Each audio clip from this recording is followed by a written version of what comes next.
እንዴት ናችሁ ውድ ቤተሰቦቻችን? ይህ ፉአድ ባህሩ የዩቲዩብ ቻናላችን ነው። እያደመጣችሁን ስለሆነ ከልብ አድርገን እናመሰግናለን። የተለያዩ ስፖርታዊ ጉዳዮችን የምናነሳበት የዛሬ ፕሮግራማችንን ይዘን ቀርበናል። ርዕሰ ጉዳዮቻችንን ወደ እናንተ እያደረስን ቆይታን የምናደርግ ነው የሚሆነው። እናንተም ሀሳብ አስተያየቶቻችሁን ኮሜንት ቦክስ ላይ እያሰፈራችሁልን ከኛ ጋር ቆይታን እንድታደርጉ የአክብሮት ግብዣዬን ወደ እናንተም አደርሳለሁ። በዛሬ ፕሮግራማችን እንደተለመደው ሰፋ ያሉ የዝውውር ጉዳዮችን እያነሳን ቆይታን እናደርጋለን። እናንተ ሀሳብ አስተያየቶቻችሁን ጻፉልን፣ ቪዲዮአችንን ላይክ እያደረጋችሁም ከኛ ጋር ቆዩ። እኛ ደግሞ የተለያዩ የዝውውር ጉዳዮችን እያነሳን ቆይታን የምናደርግበት ፕሮግራምን ነው ይዘን የመጣ ነው። ስለዚህም ዛሬ ማንቸስተር ዩናይትድን፣ አርሰናልን፣ ቸልሲን፣ ሌሎችንም የአውሮፓ ታላላቅ ክለቦችን የተመለከቱ የዝውውር ጉዳዮቻቸውን በተለይ ክረምት የተጫዋቾች የዝውውር መስኮት እጅጉን በጣም እየቀረበ ይገኛልና ከክረምት የተጫዋቾች የዝውውር መስኮት ጋር በተያያዘ የሚነሱ አንዳንድ መረጃዎችን እያነሳን ቆይታን እናደርጋለን። አብራችሁኝ እንድትቆዩ በአክብሮት ጋበዝኩኝ። ከመሸጋገሪያ በኋላ በድጋሚ እንገናኛለን።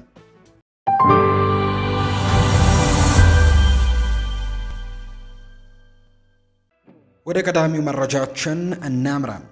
ብሩኖ ፈርናንዴዝ ወደ ሌሎች ሀገራት ሊያመራ ይችላል የሚሉ ወሬዎች ቢበራከቱም ማንቸስተር ዩናይትድ ግን ካፕቴኑን በኦልድ ትራፎርድ ለማቆየት ያለው ተስፋ እየጨመረ መምጣቱን የተነገረው። እንደ ዝውውር ባለሙያው ፋብሪዚዮ ሮማኖ ገለጻ ከሆነ ምንም እንኳን የሳዑዲ ፕሮ ሊግ ክለቦች የተጫዋቹን ሁኔታ በቅርበት እየተከታተሉ ቢሆንም ማንቸስተር ዩናይትድ ግን ካፕቴኑን ለማቆየት አሁንም አዎንታዊ አመለካከት አለው ነው የተባለው።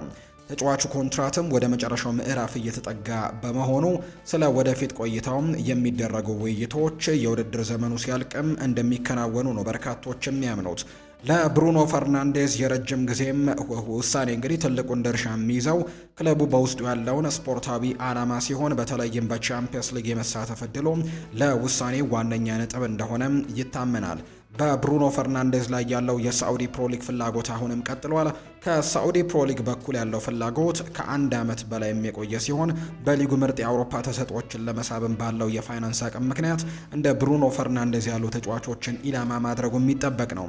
ይሁን እንጂ ለተጫዋቾቹ ቅርብ የሆነ የመረጃ ምንጮች እንደሚጠቁሙት ምንም እንኳን የቀረበው የገንዘብ ጥቅማ ጥቅም ከፍተኛ ቢሆንም ብሩኖ ግን አሁንም ትኩረቱ በአውሮፓ እግር ኳስ ከፍተኛ ደረጃ ላይ ተፎካካሪ ሆኖ መቀጠል ላይ እንደሆነ ነው መረጃዎች የሚያሳዩት። በ31 ዓመቱ አሁንም በከፍተኛ ብቃት ላይ የሚገኘው ብሩኖ በሙያው በዚህ ወቅትም ከገንዘብ ይልቅ በትልልቅ ውድድሮች ላይ መጫወትን እንደሚመርጥ ነው በተደጋጋሚ ፍንጭ የተሰጠው።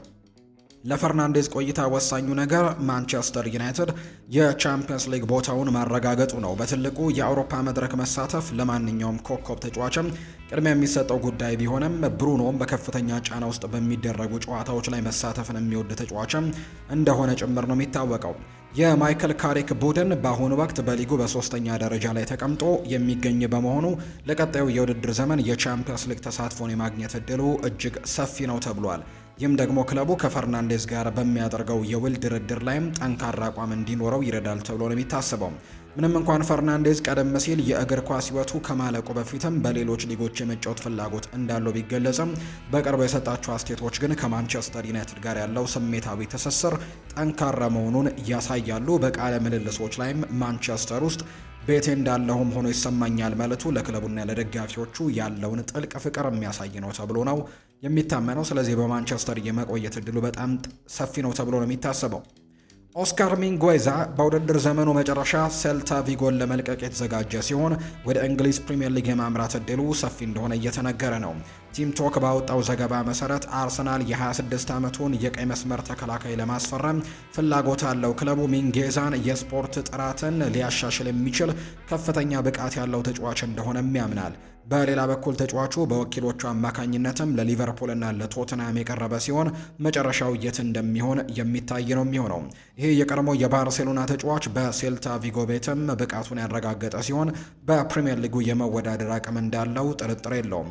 አርሰናል በክረምቱ ቤን ዋይትን ይሸጣል ተብሎ የሚጠበቅ በመሆኑ ሚንጌዛ ለሱ ጥራት ያለው ተተኪ ሊሆን ይችላል ተብሎም ይታመናል። ሚንጌዛ አስተማማኝ ተከላካይ ከመሆኑም ባለፈ በማጥቃት ረገድም ንቁ ተሳትፎን ያደርጋል። በዓለም ላይ ካሉ ታላላቅ ክለቦችም አንዱን የመቀላቀል እድል ለተጫዋቹ እጅግ አስደሳች እንደሚሆን ነው የሚታመነው። አርሰናል ለሊግ ዋንጫና ለቻምፒየንስ ሊግ እየተፋለመ ባለበት በዚህ ሰዓት ሚንጌዛ እንዲህ ያለውን ክለብ በመቀላቀል ለትልልቅ ዋንጫዎች መወዳደርም በትልቁ ፍላጎቱ እንደሆነ ነው የሚገለጸው። በሌላ በኩል ሊቨርፑል በቀይ መስመር ተከላካይ ቦታ ላይ ተጨማሪ ጥልቀት ያስፈልገዋል። ኮነር ብራድሊ እና ጀረሚ ፍሪምፖንግ በዚህ የውድድር ዘመን በጉዳት ችግሮች ሲሰቃዩ ቆይተዋል። ይህንን የ26 ዓመት ተከላካይም በነፃ ዝውውር ወይም ፍሪ ትራንስፈር ማስፈረም ለሊቨርፑል ብልህ የዝውውር ውሳኔ ሊሆን እንደሚችል ነው የሚታመነው። ተጫዋቹ በቋሚነት የመጫወት እድልን የሚያገኝበት ክለብንም መምረጥ ይኖርበታል። የዝውውር ሂደቱ በክረምቱ መስኮትም ወሳኝ ምዕራፍ ላይ እንደሚደርስም ይጠበቃል ተብሎ ነው የሚታሰበው። ሊቨርፑል እና ቸልሲ ከዛ ውጪ ማንቸስተር ዩናይትድም የአርቢ ለብዚሹን ያን ዲያማንዴ ጋር ስማቸው መያያዛቸው ቀጥለዋል። የ19 ዓመት ወጣት በቡንደስሊጋ ድንቅ ብቃትን እያሳየ የሚገኝ ሲሆን በዚህ ክረምት የበርካታ ክለቦችን ትኩረት ውስጥ ገብቷል። የስፔኑ ሻምፒዮን ባርሴሎና ሁኔታውን እየተከታተለ ነው የሚገኘው። በክረምቱ እሱን ለማስፈረም ጥያቄ ያቀርቡ እንደሆነ ወደፊት የሚታይ ነው የሚሆነው። ስፖርት ዊትነስን ጠቅሶ ስፖርት የተባለው የመረጃ ምንጭ ይፋ እንዳደረገው ከሆነ የተጫዋች ዋጋ 70 ሚሊዮን ዩሮ አካባቢ ሊሆን ይችላል። ሁለቱ የፕሪሚየር ሊግ ክለቦች ዝውውሩን ለማጠናቀቅ ከ60 ሚሊዮን ዩሮ በላይ ለማቅረብም የተዘጋጁ ሲሆን ባርሴሎና ያን ዲያማንዴን ደግሞ ለማስፈረም ያንን ዋጋ ማመጣጠን መቻሉ አጠራጣሪ ሆኗል። ዘገባው እንደሚያመለክተው ባርሴሎና የፋይናንስ እጥረት ስላለበት ይህንን የ19 ዓመት አፍሪካዊ የክንፍ መስመር ተጫዋች ሊያስፈርም የሚችለው አሁን ካሉት አጥቂዎች መካከል የሚለቃቸው ተጫዋቾች ካሉ ብቻ እንደሆነ ወይም አንዱን መሸጥ ከቻለ ብቻ እንደሆነ ተነግሯል። በገንዘብ አቅም ረገድ በፕሪሚየር ሊጉ ክለቦች ዝውውሩን ለማከናወንም የተሻለ ደረጃ ላይ ነው የሚገኙት። ዲያማንዴ የት እንደሚያመራ የሚታይ ይሆናል። እሱ ብዙ ተስፋ የሚጣልበት ወጣት ተጫዋች ሲሆን ለወደፊቱም ትልቅ ኮከብ ሊሆን እንደሚችል ይገመታል። ወደ ፕሪሚየር ሊግ መዘዋወር ለሙያዊ ሕይወቱም ቀጣዩ ትክክለኛ እርምጃ ሊሆን ይችላል። በቡንደስሊጋ ብቃቱን ያሳየ ሲሆን በእንግሊዝም ወዲያውኑ ውጤታማ ለመሆን የሚያስችል ቴክኒካል ብቃት አለው። ሊቨርፑል እና ቸልሲ በሜዳው የመጨረሻው ክፍል ላይ ተጨማሪ ፍጥነትና የማይገመቱ እንቅስቃሴዎችም ያስፈልጋል።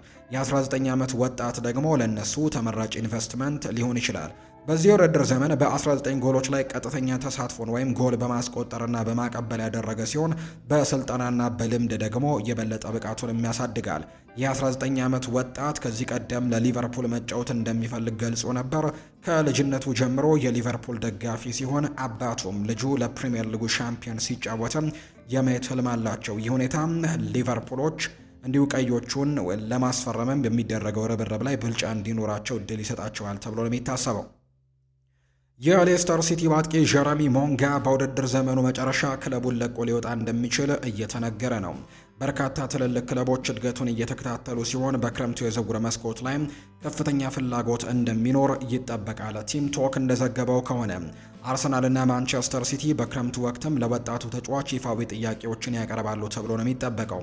ተጫዋቹ እስካሁን ከሌስተር ሲቲ ጋር ፕሮፌሽናል ውል ያልፈረመ ሲሆን በሐምሌ ወር 17 ዓመት እስኪሞላው ድረስም መፈረም አይችልም።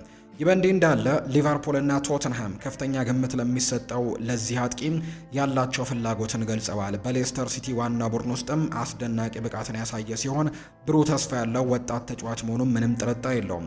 ተገቢውን መመሪያ ካገኘ ከፍተኛ ደረጃ ላይ የሚደርስ አጥቂ ለመሆን የሚያስፈልጉት ነገሮች ሁሉ አሉት።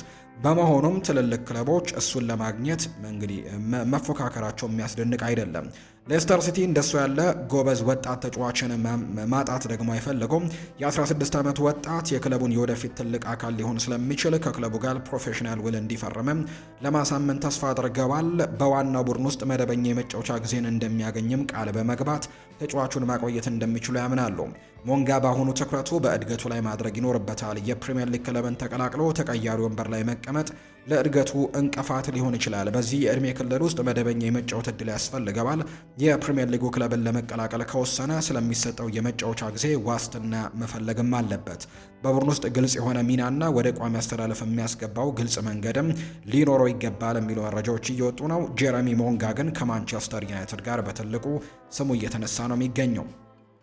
ሊቨርፑል እና ማንቸስተር ዩናይትድ ዳቪድ ራውመን ከአርቢ ለብዚሽ ለማስፈረምም የተከላካይ ክፍላቸውን ለማጠናከርም ይፈልጋሉ። ቲም ቶክ እንደዘገበው ከሆነ ሊቨርፑልና ማንቸስተር ዩናይትድ ለዚህ ጀርመናዊ የግራ መስመር ተከላካይ ፍላጎት ያላቸው ሲሆን ባለፉት ወራትም ክትትል ሲያደርጉበት ቆይተዋል።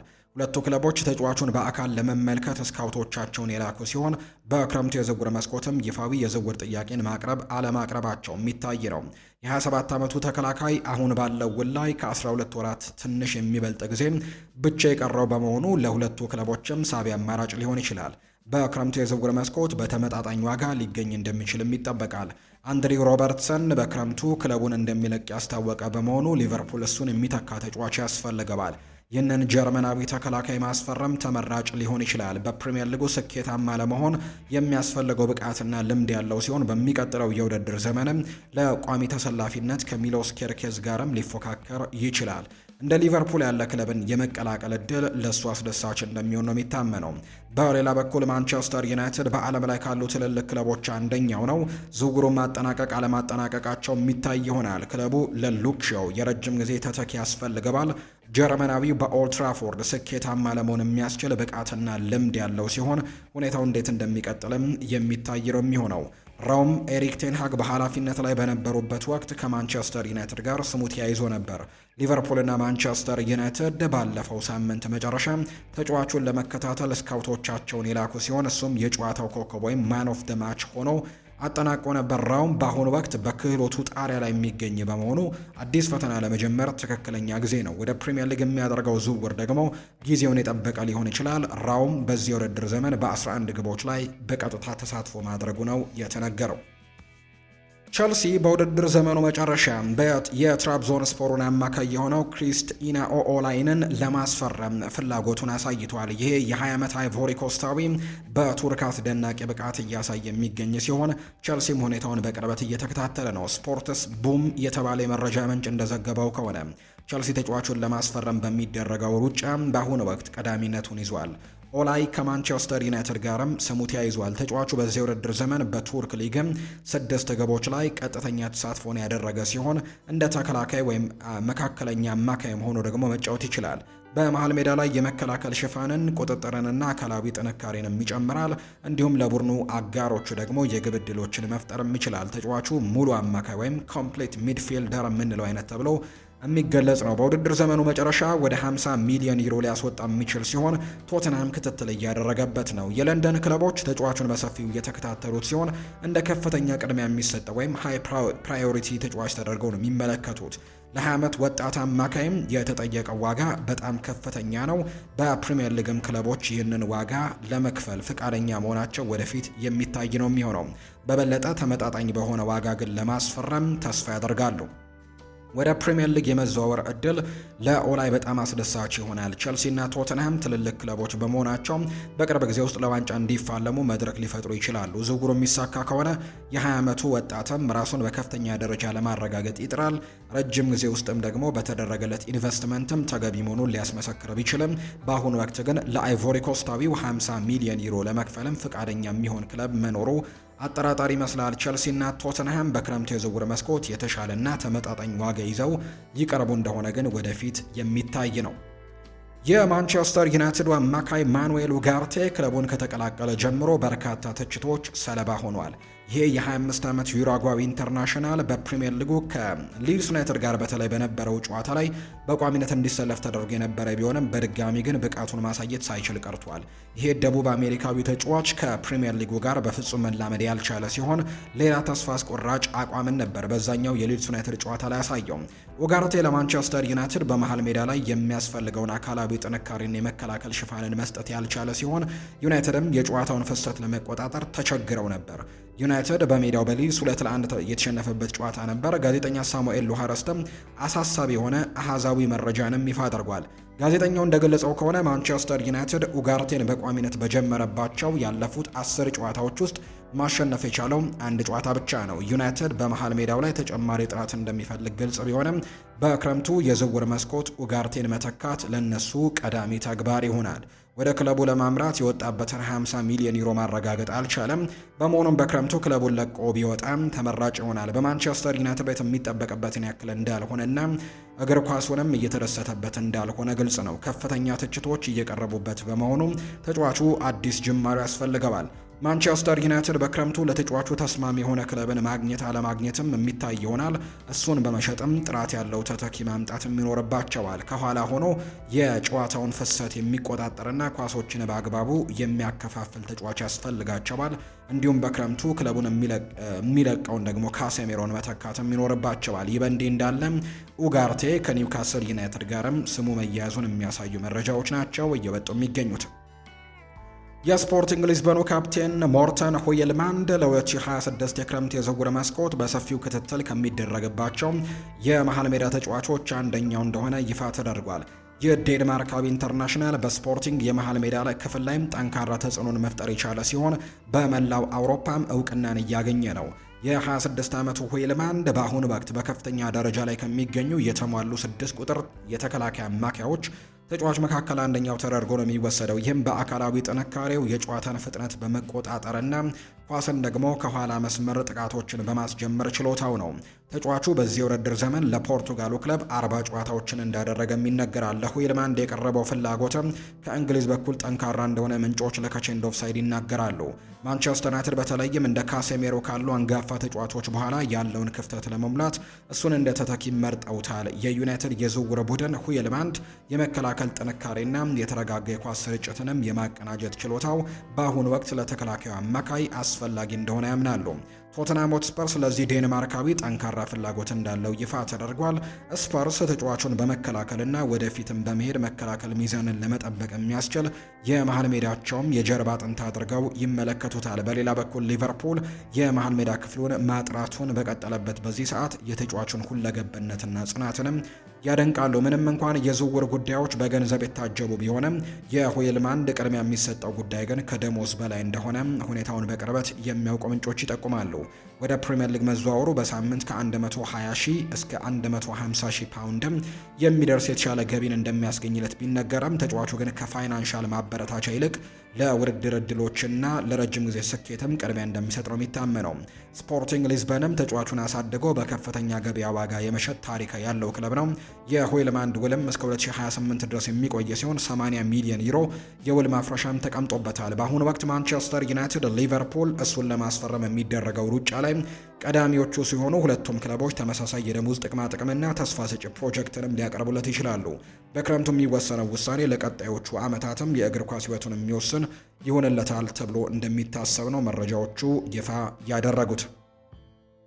ሌላኛው የምንመለከተው ጉዳይ ደግሞ የሚሆነው ማንቸስተር ዩናይትድ ለ27 ዓመቱ የግራ መስመር ተከላካይ ስካውቶችን በመላክ ክትትል እያደረገ ነው ተብሏል። እንዲሁ ሊቨርፑልን በተመሳሳይ በዚህ ሳምንት መጀመሪያ ላይ ቲም ቶክ ባወጣው መረጃ መሰረትም የሊቨርፑልና የማንቸስተር ዩናይትድ ተወካዮች ላይፕዚግ ቦሩሲያ ሞንቸግላድባህን 1-0 ባሸነፈበት ጨዋታ ላይ ተገኝተው ነበር።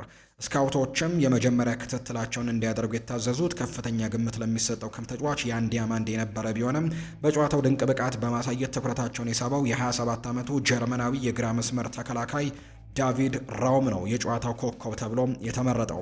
ራውም በ2025-26 የውድድር ዘመን እጅግ አስደናቂ እንቅስቃሴን እያደረገ ይገኛል። የቡድኑ መሪና ካፕቴንም በመሆን በቡንደስሊጋ ውስጥ ካሉ ምርጥ ተከላካዮች አንደኛው መሆኑን በተደጋጋሚ እያስመሰከረ ነው። በመከላከል ጥንካሬ ላይም የማጥቃት ተሳትፎን ያጣመረው ራውም በዚህ የውድድር ዘመን በሊጉ 3 ግቦችንና 6 ግብ የሆኑ ኳሶችንም ለራሱ አስመዝግቧል።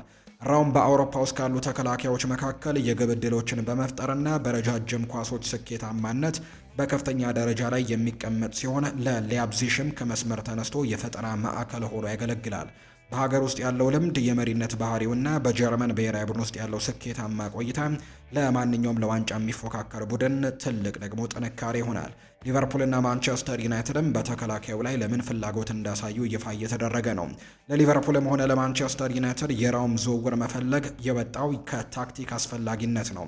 በአንፊልድ አንድ የታሪክ ምዕራፍ እያበቃ ይመስላል። አንጋፋው የግራ መስመር ተከላካይ አንድሬው ሮበርትሰን በውሉ የመጨረሻ ወራት ላይ የሚገኝ ሲሆን በውድድር ዘመኑ መጨረሻም ይለቃል ተብሎ ነው የሚጠበቀው። በመሆኑም ሊቨርፑል እሱን የሚተካ ተጨባጭ ልምድ ያለው ተጫዋችን በንቃት እየፈለገ ይገኛል። ሊቨርፑሎች ስኮትላንዳዊውን ቦታ በአስተማማኝ ሁኔታ ሊሸፍን የሚችል ከፍተኛ ፉክክር የሚፈጥረን ተጫዋች ነው እየፈለጉ የሚገኙት። በሌላ በኩል የማንቸስተር ዩናይትድ የግራ መስመር ተከላካይ ችግርም በሰፊው የሚታወቅ ነው። ክለቡ አዛውትሮ ለሚጎዳው ሉክ ሾው አስተማማኝ የረጅም ጊዜ ተተኪ ለማግኘትም ሲታገል ቆይቷል። በኦልትራፎርድ የሚገኘው የዝውውር ቡድን ደግሞ የራውም ጠንካራ አካላዊ ብቃትና ሁልጊዜም ለጨዋታ ዝግጁ መሆን ለበርካታ የውድድር ዘመናት ራስ ምታት ለሆነባቸው ለዚህ ቦታም ፍጹም መፍትሄ አድርገው ነው የሚመለከቱት። ከሊያብዚሽ ጋር ያለው ውል በሰኔ 2027 የሚጠናቀቅ በመሆኑ ተጫዋቹ ወደ መጨረሻው 12 ወራት ሊገባ እንደሆነ ይታወቃል። ይሄ ሁኔታ ደግሞ ለሊቨርፑል እና ለማንቸስተር ዩናይትድም በዝውውር ድርድሩ ላይ የተሻለ አቅም የሚሰጣቸው ሲሆን ሊያብዚሽ ካፕቴኑን በሚቀጥለው ዓመትም በነፃ ከማጣት ይልቅ በዚህ ክረምትም የቀረቡ ተመጣጣኝ የዝውውር ጥያቄዎችን ለማስተናገድም ይገደዳል ተብሎ እንደሚታሰብ ነው መረጃው ይፋ ያደረገው። ውድ ቤተሰቦቻችን ከፉአድ ባህሩ የዩቲዩብ ቻናል ለዛሬ ያዝንላቸው ፕሮግራም ይህንን ይመስል ነበር። ቆይታችሁን ከኛ ጋር ያደረጋችሁ በሙሉ ላቅ ያለ ምስጋናችንን ለእናንተ አቅርበናል። ስላደመጣችሁኝ ከልብ አድርጌ ያመሰገንኩኝ። መልካም ጊዜ